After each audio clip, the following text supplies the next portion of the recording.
لبیک یا رسول اللہ، لبیک لبیک لبیک یا رسول اللہ۔ حضور کی بلا استاد غلام مصطفیٰ رضوی صاحب کا مولا۔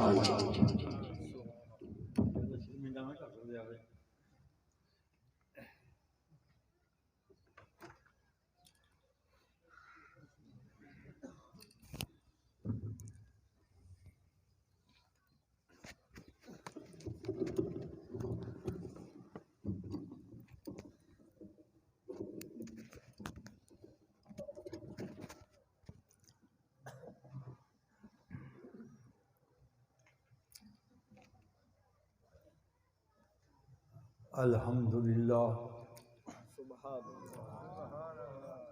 الحمدللہ رب العالمین،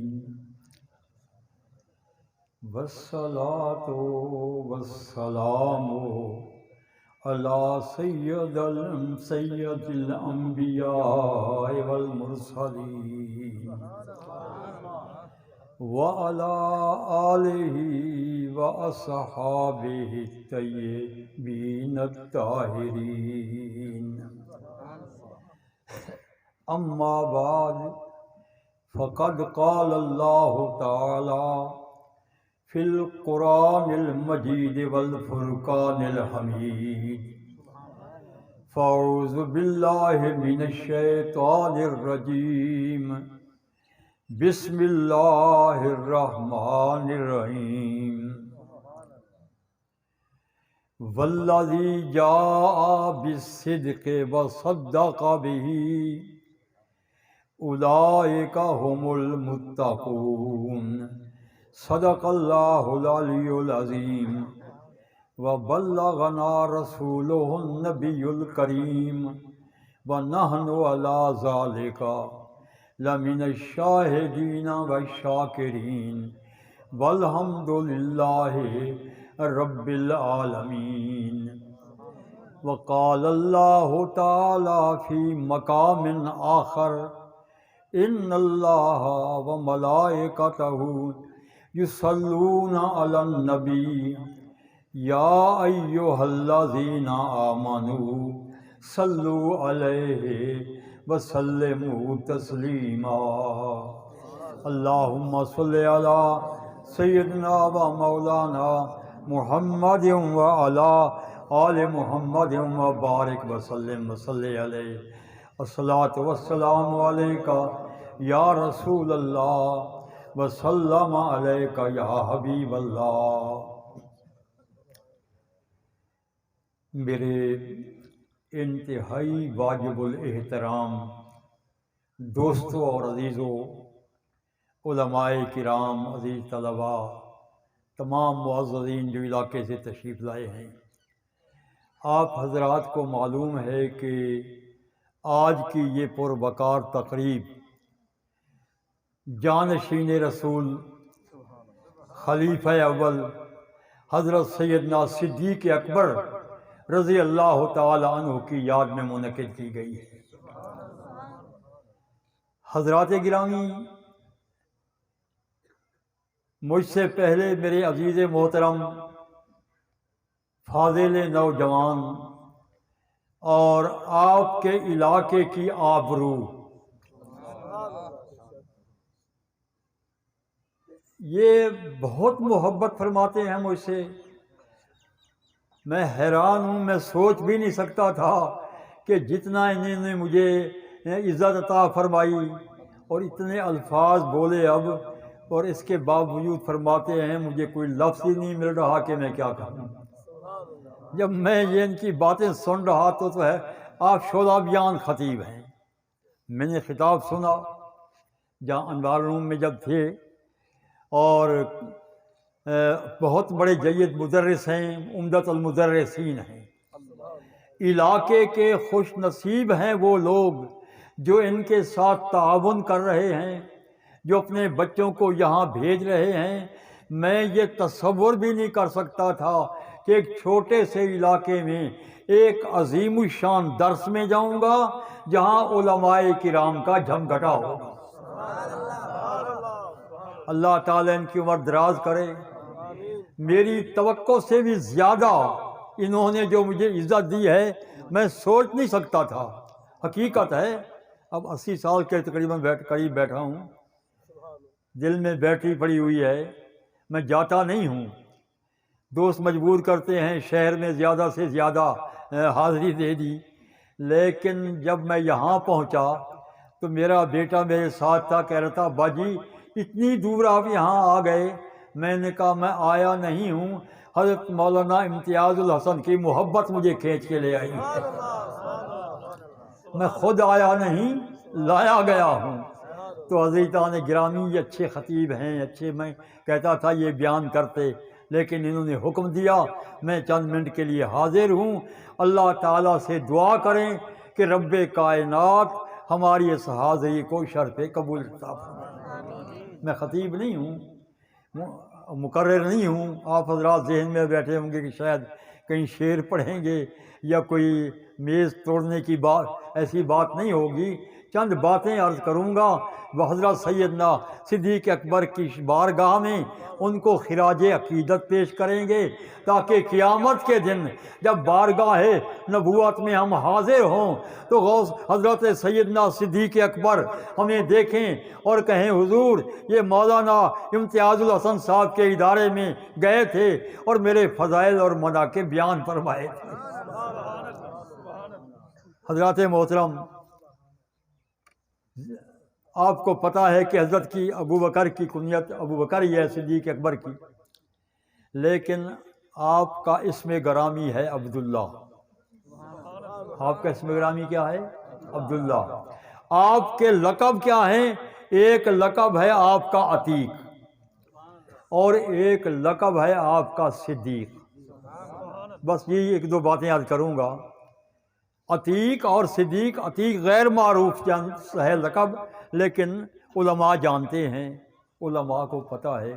لیکن صدیق کا لفظ عام ہے، ہمارے دوست سب جانتے ہیں. تو عتیق کے معنی کے بارے میں علماء نے فرمایا کہ عتیق کا معنی ہے آزاد. عتیق کا کیا معنی ہے؟ آزاد. آپ کی والدہ ماجدہ کا ایک بیٹا پیدا ہوا، اللہ کو پیارا ہو گیا. پھر دوسرا بیٹا پیدا ہوا، وہ اللہ کو پیارا ہو گیا. جب سیدنا صدیق اکبر رضی اللہ تعالیٰ عنہ کی ولادت ہوئی تو ماں کا دل دکھی تھا، غم تھا کہ بیٹا جو بھی پیدا ہوا وہ دنیا سے چلا گیا. 2 بیٹے میں دے چکی ہوں، ایک بیٹا یہ ہے، اب پتہ نہیں یہ رہتا ہے یا نہیں. ابھی یہ خیال آیا، دل میں سوچا کہ آج تو میں اللہ تعالیٰ کی بارگاہ میں حاضری دے کر دعا مانگتی ہوں، مولا اس بیٹے کو تو زندہ سلامت رکھ دے. چنانچہ تاریخ الخلفاء اٹھا کر دیکھیں، امام جلال الدین سیوطی رحمۃ اللہ علیہ فرماتے ہیں آپ کی والدہ ماجدہ نے حضرت صدیق اکبر کو اپنے ہاتھوں پہ لیا، خانہ کعبہ چلی گئیں. آپ جانتے ہیں خانہ کعبہ وہاں قریب تھا.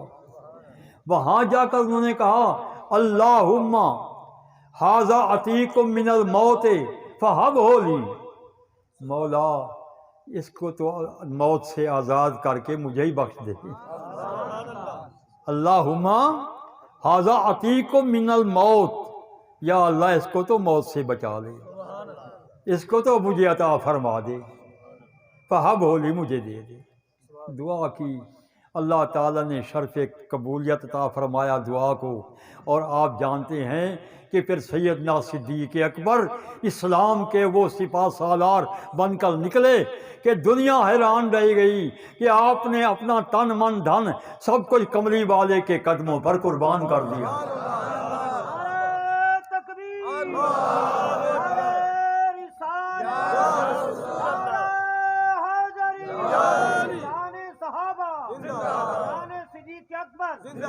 آپ کو موت سے عتیق قرار دیا. عتیق کا معنی ہے آزاد، مولا موت سے آزاد کر دیا.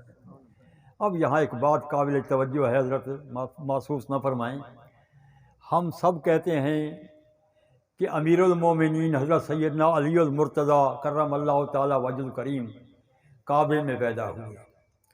عام طور پر یہ مشہور ہے، بعض نے اختلاف بھی کیا ہے، لیکن یہ اکثریت کا یہ خیال ہے کہ حضرت سیدنا علی المرتضیٰ شیر خدا خانہ کعبہ میں پیدا ہوئے، وہ مولود کعبہ ہے۔ ہمارے بہت سے دوست اس پر ناز کرتے ہیں، ہم بھی ناز کرتے ہیں، لیکن میں جب یہ روایت پڑھ رہا تھا تو میں سوچ رہا تھا کہ جب آپ کی والدہ نے دعا مانگی، مولا یہ بیٹا مجھے عطا فرما دے، اسے موت سے آزاد کر دے، تو وہ اللہ تعالیٰ نے ان کی دعا کو قبول کیا، تو پتہ چلا کہ حیدر کرار مولود کعبہ ہیں، تو حضرت صدیق اکبر مطلوب کعبہ ہیں، وہ مطلوب کعبہ ہیں، انہیں نعرہ تکبیر، نعرہ رسالت، نعرہ حیدری، گلی گلی نگر نگر ابو بکر، ابو بکر، گلی گلی نگر نگر ابو بکر، ابو بکر، گلی گلی نگر نگر ابو بکر، ابو بکر۔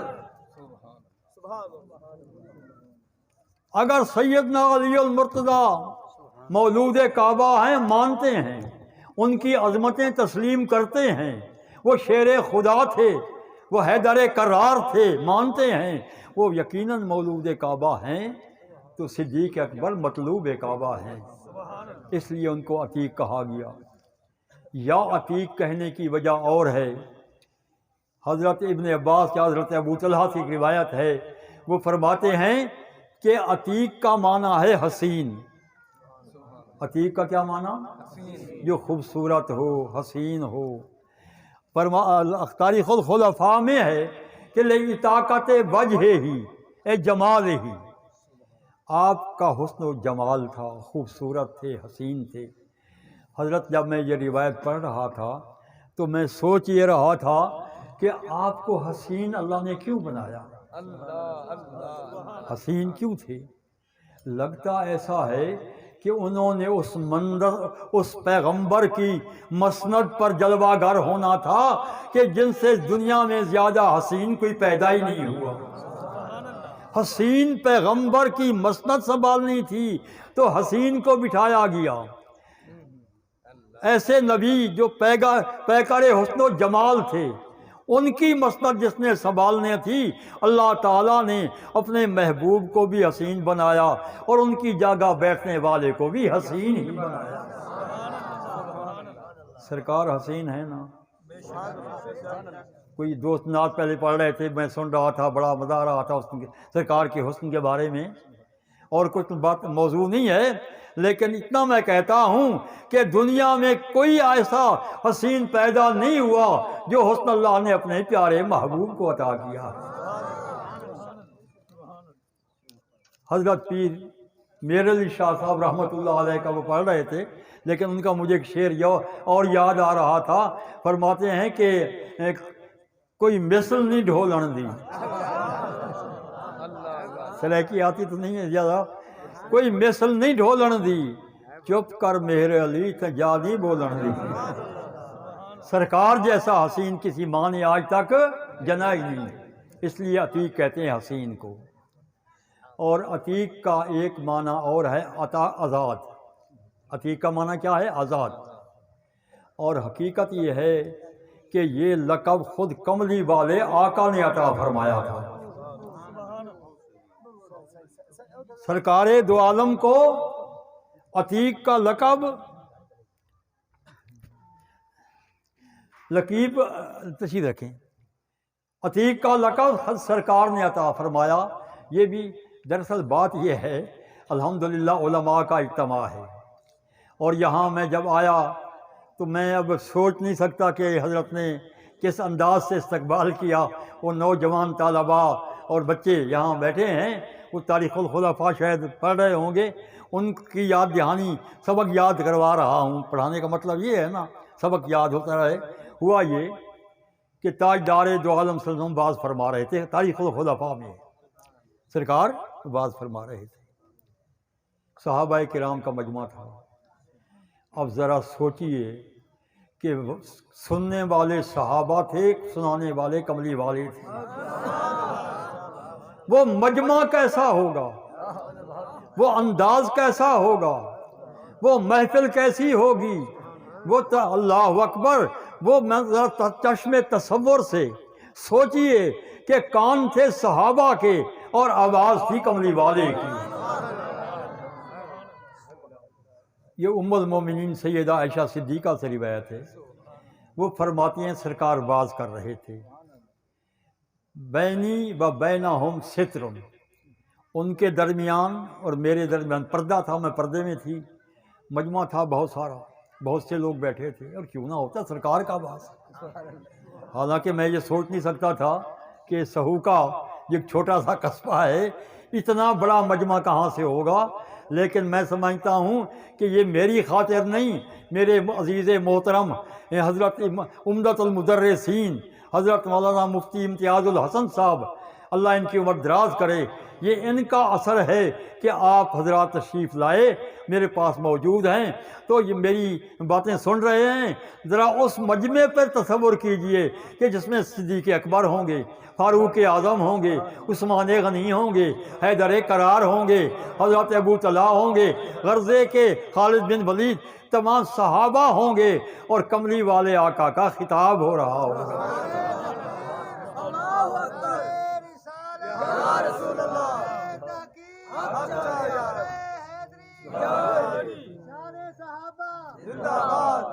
خطاب ہو رہا تھا۔ امام جلال الدین سیوطی فرماتے ہیں، علماء کرام تاریخ الخلفاء دیکھ لیں گے، ہوا یہ کہ اتنے میں سیدنا صدیق اکبر آئے، سیدنا صدیق اکبر آئے، لوگوں نے دیکھا کہ آ رہے ہیں، اللہ اللہ۔ اب ذرا توجہ فرمائیے، تاجدار دو عالم نے حضرت صدیق اکبر کو دیکھا، مجمع نے بھی دیکھا، کملی والے آقا نے دیکھ کر فرمایا، من سرہ ان ینظر الی عتیق من النار فلینظر الی ابی بکر، فرمایا کہ لوگوں سن لو، جس نے دنیا کے اندر کسی جنتی کو دیکھنا ہو، میرے صدیق کا چہرہ دیکھ لو۔ نعرہ تکبیر، نعرہ رسالت، نعرہ حیدری، علماء حق اہل سنت، علماء حق اہل سنت۔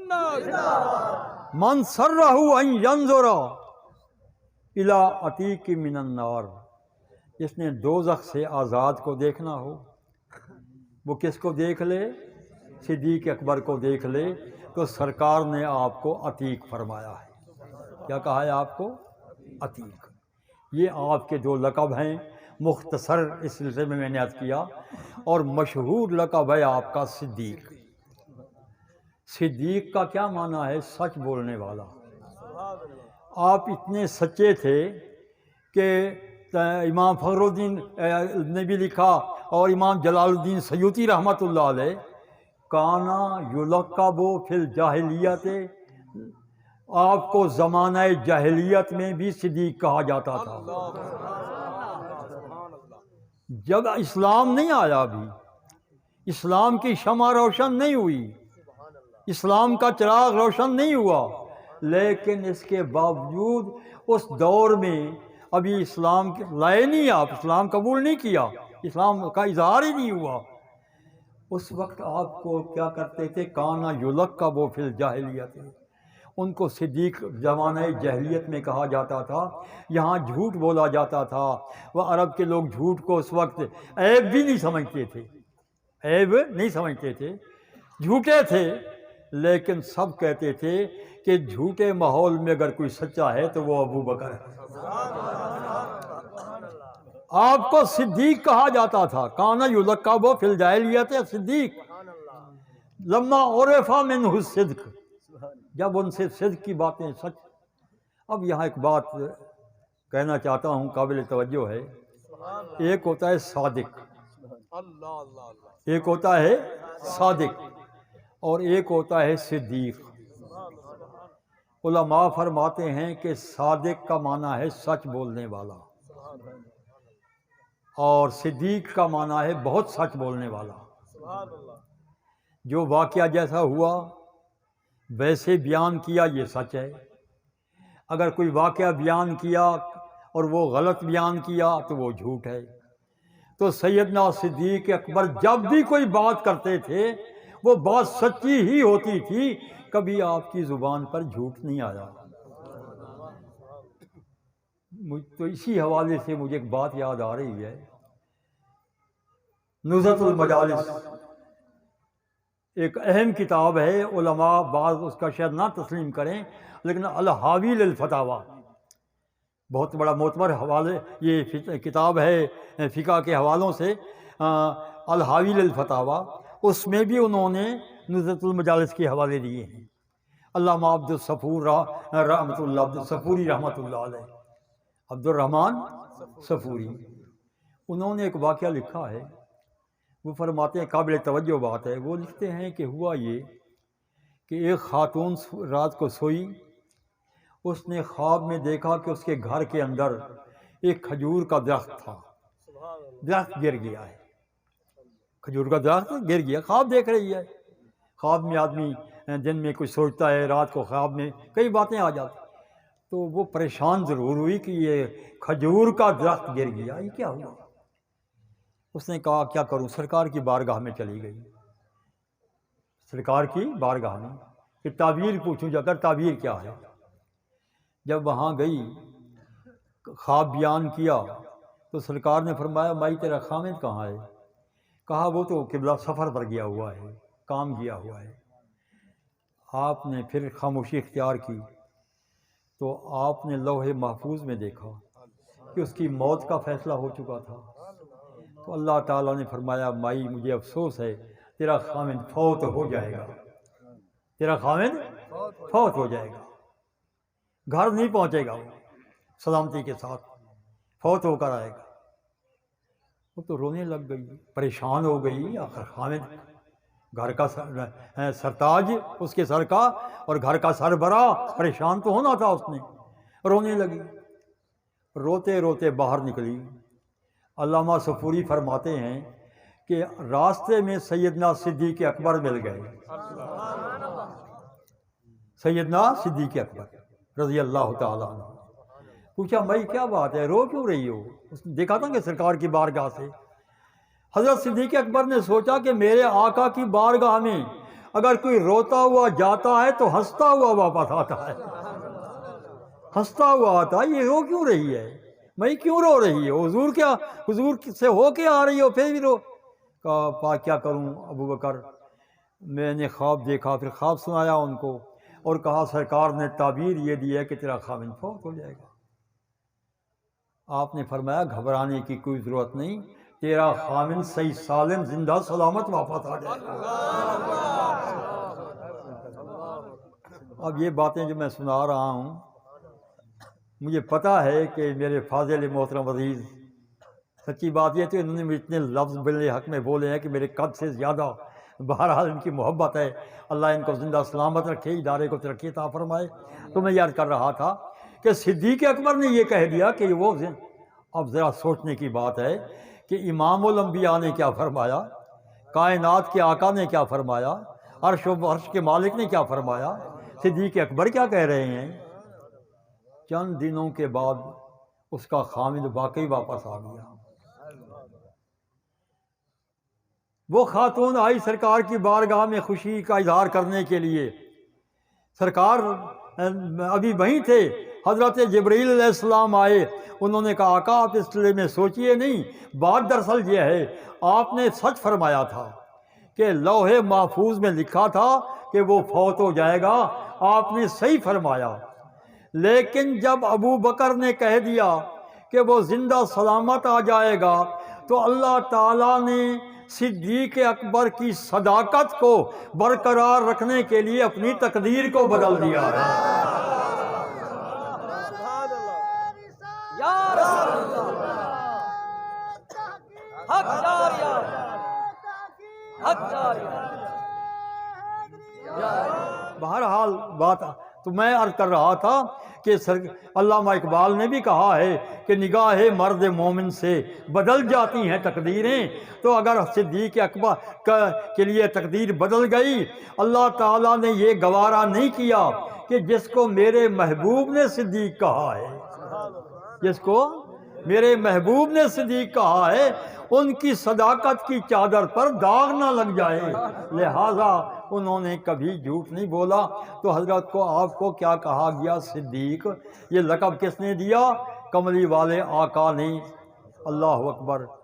اور پھر یہ ایک بات اور بھی مجھے یہاں یاد آئی، دیکھیے یہ اپنے طور پر میں نے حدیث پاک میں ہے، علماء موجود ہیں، بخاری شریف کی حدیث۔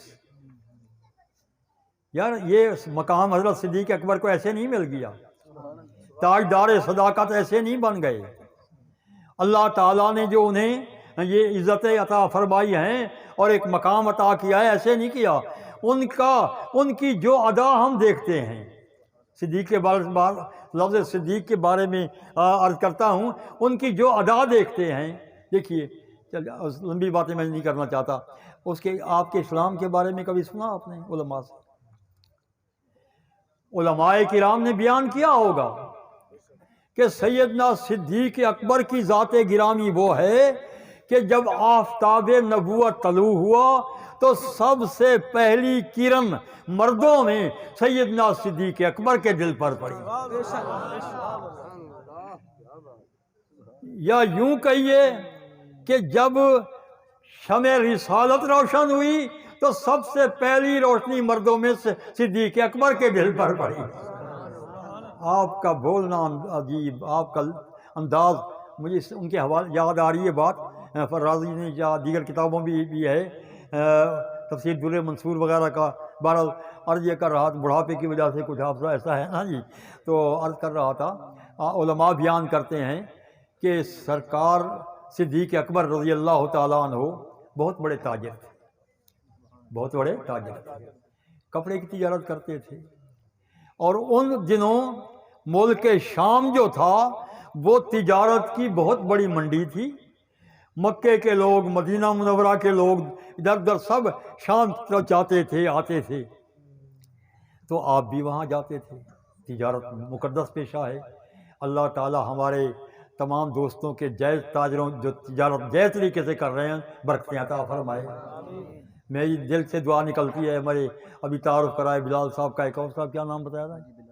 حاجی بلال صاحب اور صابر صاحب، انہوں نے قربانی دی، اللہ تعالیٰ ان کی قربانی کو قبول کرے۔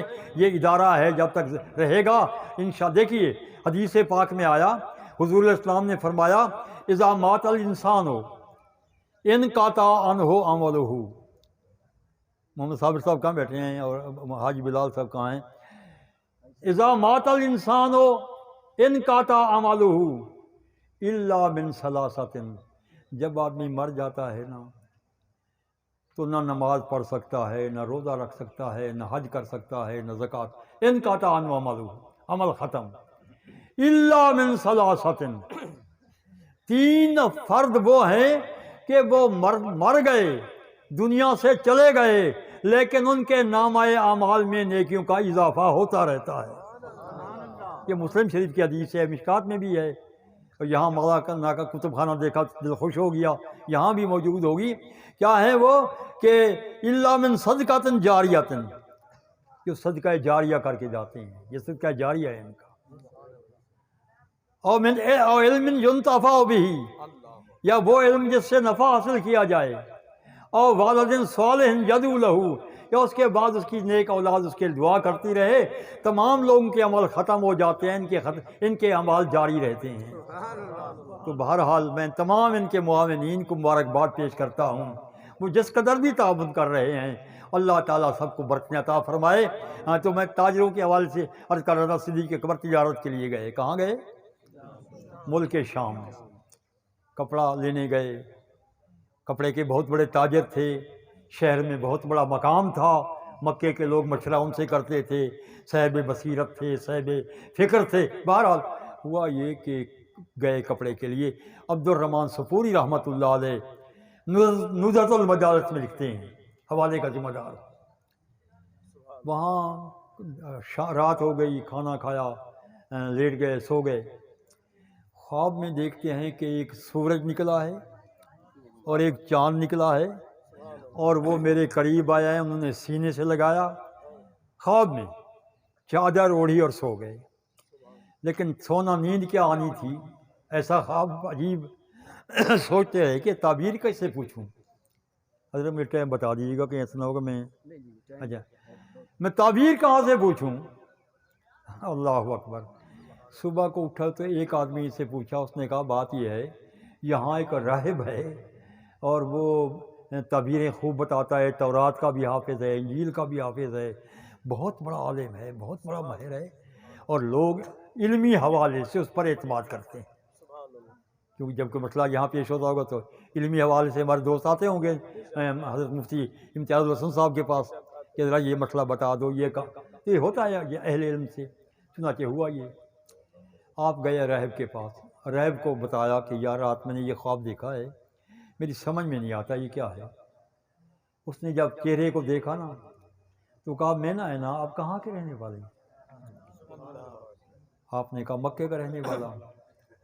خاندان بہت سی باتیں کی، کتابیں دیکھیں، سوچا، کہا کہ بات یہ ہے آپ کے خواب کی تعبیر جو میں بتا رہا ہوں یہ عجیب تعبیر ہے، حیرت انگیز تعبیر ہے اور حقیقت کے عین مطابق ہے.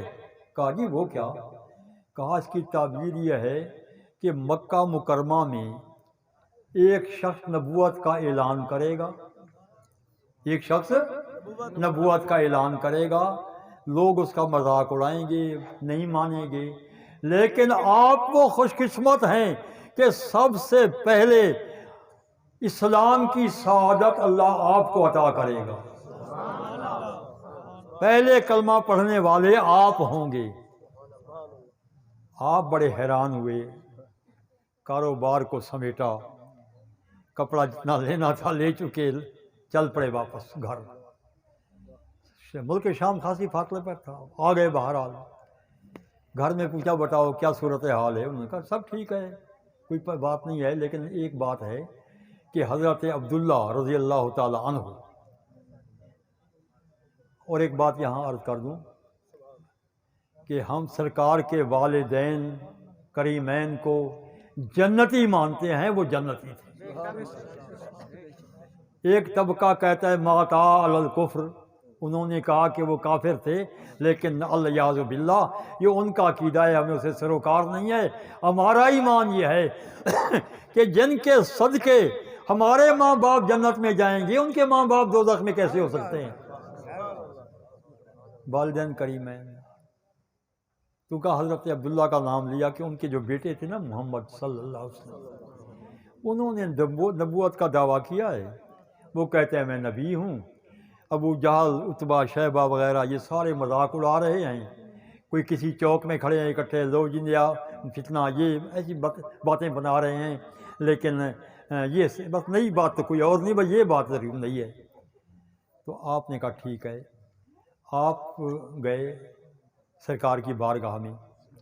اب لوگوں نے دیکھا ہوگا عام طور پر کہ یہ اتنا ذہین آدمی ہے، یہ جو جا رہا ہے یہ کیا کہتا ہے، تو لوگ اور بھی چل پڑے ہوں گے. چنانچہ جب سرکار کی بارگاہ میں پہنچے نا اور حضور علیہ السلام کو دیکھا، وہ لمحہ کتنا خوبصورت ہوگا کہ نگاہیں ابو بکر کی ہوں گی، چہرہ کملی والے کا ہوگا. کیا صورت ہوگی؟ اللہ اکبر. ہوا یہ کہ صدیق اکبر نے سوچا ہوگا کہ اگر میں نے ویسے کلمہ پڑھ لیا، دل تو مان چکا تھا، شکل دیکھتے ہی مان گیا کہ یہ آدمی جھوٹا نہیں ہو سکتا، لیکن سوچا کہ سوچا ہوگا کہ اگر لوگوں کے سامنے میں نے ایسے ہی مان لیا تو لوگ کیا کہیں گے کہ نہ کوئی معجزہ مانگا، کوئی نہ دلیل مانگی، کوئی ایسے ہی کہہ دیا کلمہ پڑھ لیا.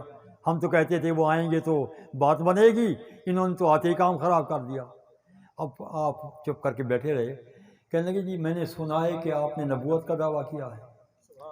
سرکار نے فرمایا میں اللہ کا نبی ہوں، اس نے مجھے نبی بنا کے بھیجا ہے. آپ کے پاس معجزہ بھی کوئی ہے؟ نبی کے پاس تو معجزہ ہوتا ہے. آپ دیکھیں ختم نبوت کے نعرے آپ لگا رہے ہیں نا. مجھے کتنی خوشی ہوئی کہ ایک منحوس مردود مرزا بھی تھا جس کے معجزے جو تھے وہ میں کیا وقت کی قلت ہے بیان نہیں کر سکتا. تو بہرحال آپ کا جذبہ ایمانی میں اس کو سلام کرتا ہوں کہ یقیناً ہمارا ایمان ختم نبوت پر ہے. بعض لوگوں نے کتابوں میں لکھ دیا کہ وہ مر کر مٹی میں مل گئے. حضرت محسوس نہ کریں، کیا لکھا؟ مر کر مٹی میں مل گئے. اور پھر نعرے وہ بھی لگاتے ہیں ختم نبوت زندہ باد. ارے بدبختو، جب نبی کو کہتے ہو مر کر مٹی میں مل گیا اور ختم نبوت زندہ باد، اگر ختم نبوت زندہ باد ہے تو کملی والا نبی بھی زندہ باد، وہ بھی زندہ ہے.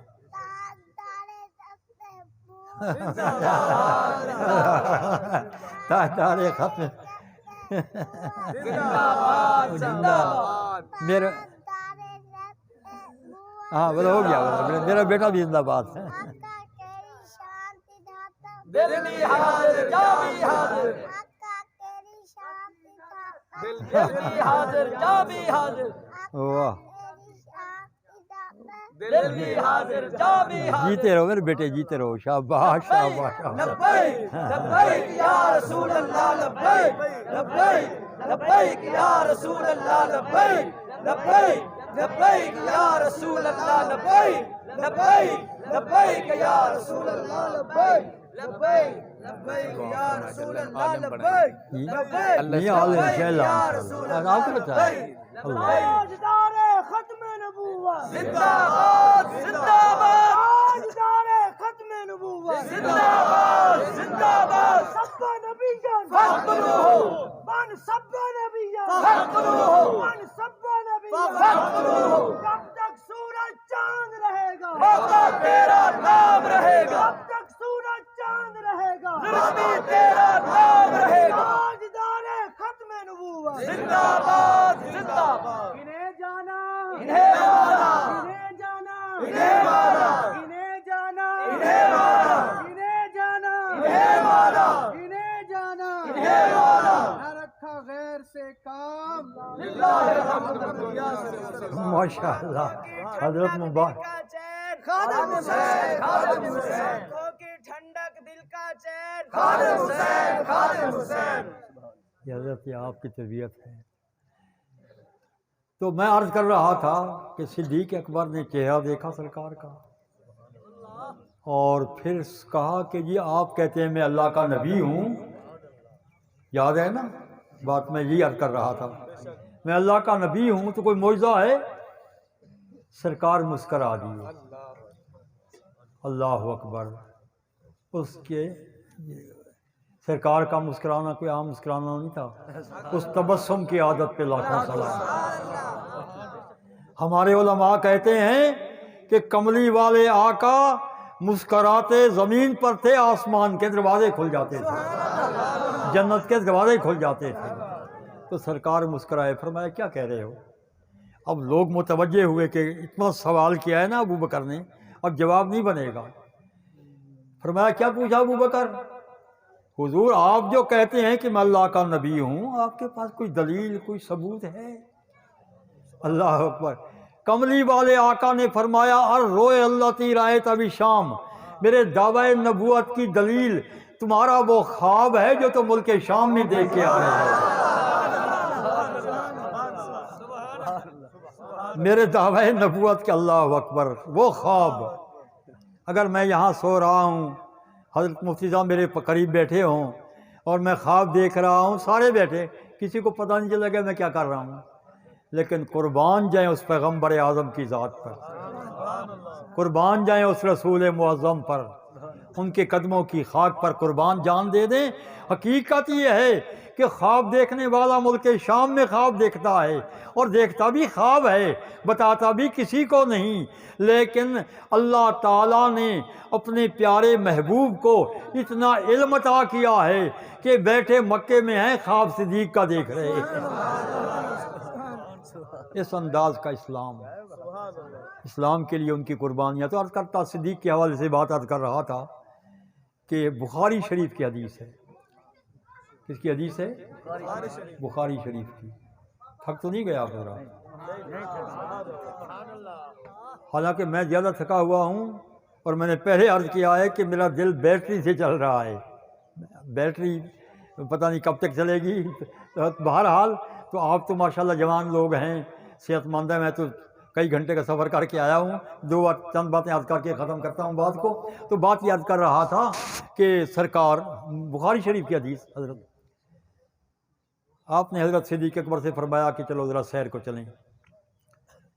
ابو بکر کو بلا لیا، حضرت سیدنا عثمان غنی کو، حضرت قرار کو. یہ تینوں ساتھی، بخاری شریف کا حوالہ ہے.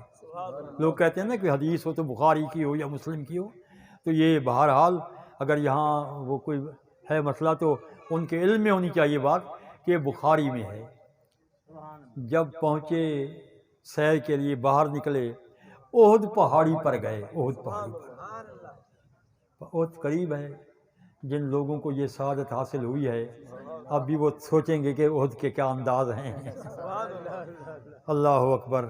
تو ہوا یہ کہ جب پہنچے نا پہاڑ پر چڑھے، حدیث پاک میں ہے کہ پہاڑ میں حرکت پیدا ہوئی، جیسے زلزلہ نہیں ہوتا زلزلہ.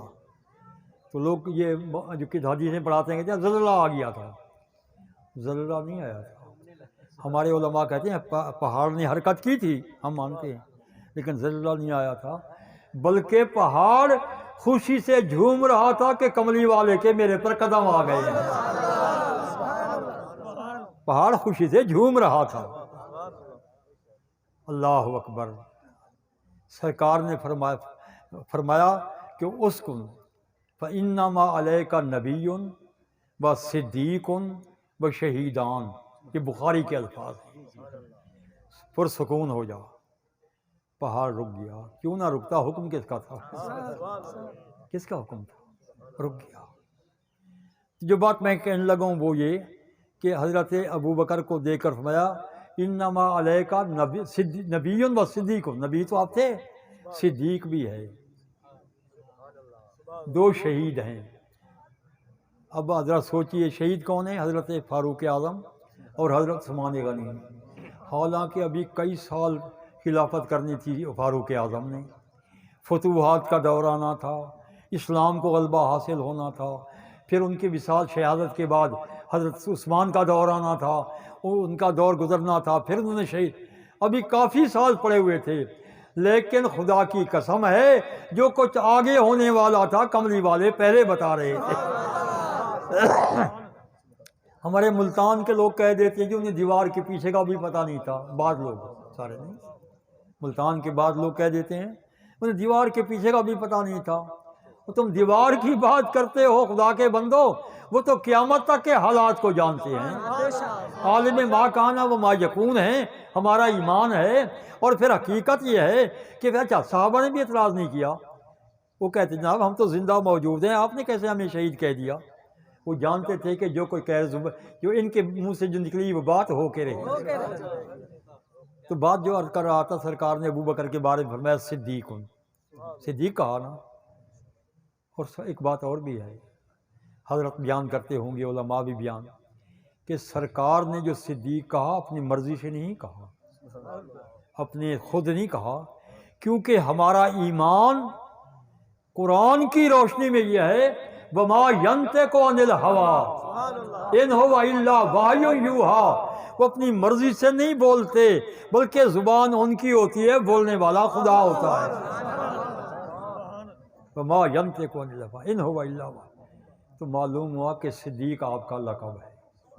بات عتیق بھی لقب ہے اور صدیق بھی آپ کا لقب ہے. اور پھر ان کی خدمات کے حوالے سے بات عرض کروں کہ ہمیشہ ساتھ رہے، جنگوں میں، گھر میں، حضر میں، ظاہر تو بہت قرب حاصل تھا. اور سرکار کے بہت نزدیکی صحابہ تو سارے قابل احترام ہیں، اس میں شک نہیں ہے. ان کی بڑی خدمات ہیں، ہر صحابی کی خدمت ہے. ان کا ہم پر بڑا احسان ہے کہ ان کی وجہ سے اسلام ہم تک پہنچا. لیکن ان صحابہ میں سیدنا صدیق اکبر کو بھی خاص حیثیت حاصل تھی. آخری بات اس حوالے سے عرض کروں، ہوا یہ کہ سرکار نے یہ بھی علامہ صفوری نے لکھا نزہۃ المجالس میں، سرکار نے انگوٹھی عطا، امام فخر الدین رازی نے بھی لکھا ہے، تفسیر کبیر میں بھی ہے، انگوٹھی عطا فرمائی حضرت صدیق اکبر کو کہ نقاش ہوتے ہیں نا جو یہ نام لکھتے ہیں، ان کے پاس جاؤ اور اس کے اوپر لکھوا دو لا الہ الا اللہ. سرکار کی انگوٹھی تھی. اللہ کے سوا کوئی معبود نہیں مگر اللہ ہمارا معبود، یہ لا الہ الا مختصر نبی نے یہ لکھوانا تھا۔ آپ گئے، جا رہے ہیں، کوئی باتیں سوچ رہے ہیں، جب نقاش کے پاس پہنچے نا تو کہا کہ بھائی اس کے اوپر لکھ دو لا الہ الا اللہ محمد الرسول اللہ۔ یہ امام فخر الدین رازی نے بھی لکھا ہے، لا الہ الا اللہ محمد رسول اللہ۔ اس نے کہا ٹھیک ہے جی، 2 دن کے بعد لے جانا۔ 2 دن کے بعد گئے انگوٹھی لینے کے لیے، اب پڑھا نہیں کیا لکھا ہے، بس انگوٹھی لی کیونکہ سرکار کی بارگاہ میں پہنچنا تھا، تو جلدی سے آئے اور سرکار کی بارگاہ میں انگوٹھی پیش کر دی۔ اب کملی والے آقا نے انگوٹھی دیکھی، فرمایا ابو بکر یہ کیا ہے؟ کہا جی آقا کیا ہے؟ یہ میں نے تو آپ سے کہا تھا کہ لا الہ الا اللہ لکھوانا، یہ آگے آپ نے کیا بڑھوتی کرا دی، یہ کیا ہوا؟ عرض کیا آقا بات اصل یہ ہے کہ ان کو پتہ نہیں تھا کہ میرا نام بھی لکھا ہوا ہے۔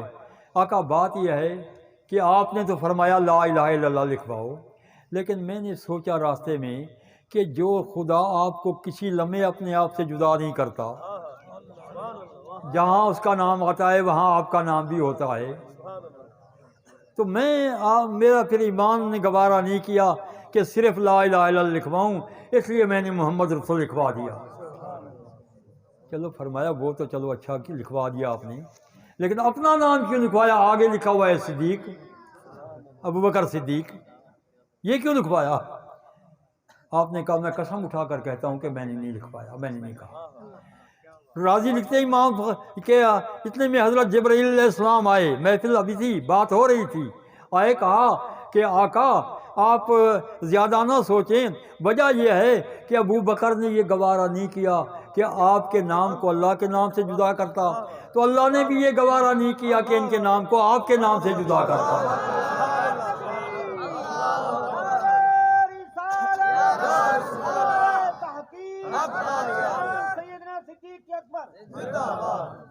تو عزیزان گرامی اب سوچ لیجئے کہ حضرت سیدنا صدیق اکبر کا کتنا بڑا مقام ہے کہ آپ عتیق ہیں، آپ صدیق ہیں، اور آپ کا ایک اسلام میں بہت بڑی حیثیت اللہ تعالیٰ نے آپ کو عطا کی ہے۔ آپ نے ہمیشہ باقی آپ کا غار میں جانا اور آپ کے دیگر بہت سی باتیں ہیں جو حضرت علامہ بیان کرتے رہتے ہوں گے۔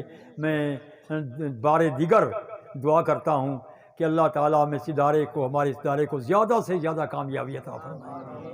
یہ آج یہ اتنا ہے، اس سے دگنا چوگنا ہو جائے، اور یہاں علماء کی 8 مدرسین فرما رہے تھے، 100 سے طلباء۔ اس دور میں گھر کا خرچہ پورا کرنا مشکل ہو جاتا ہے، تو اتنے طلباء کو کھانا پلانا، ناشتہ دینا، بہرحال اللہ تعالیٰ برکت عطا فرماتا ہے، اس کا دین ہے، وہ مددگار ہے۔ خوش قسمت ہیں وہ لوگ جن کو تعاون کی اللہ تعالیٰ نے توفیق عطا فرمائی ہے۔ میں تمام بچوں کے لیے، طلباء کے لیے، اساتذہ کے لیے، تمام معاونین کے لیے دعا کرتا ہوں، اللہ تعالیٰ سب کو اپنی حفظ و امان میں رکھے، اپنی ترقیاں عطا فرمائے۔ اور اس بچے کے لیے بھی بڑے پیارے پیارے انداز سے یہ باتیں کر رہا تھا، ان کے والد صاحب کہتے ہیں کہ اللہ اس کو عالم بنائے، اور ضرور بنے گا۔ جس بچے کی اٹھان ایسی ہے انشاءاللہ ایسا ہی ہوگا، اللہ تعالیٰ اس کو عالم بنائے، اور بھی جتنے بچے یہاں سے آئے ہیں۔ وآخر دعوانا الحمدللہ رب العالمین۔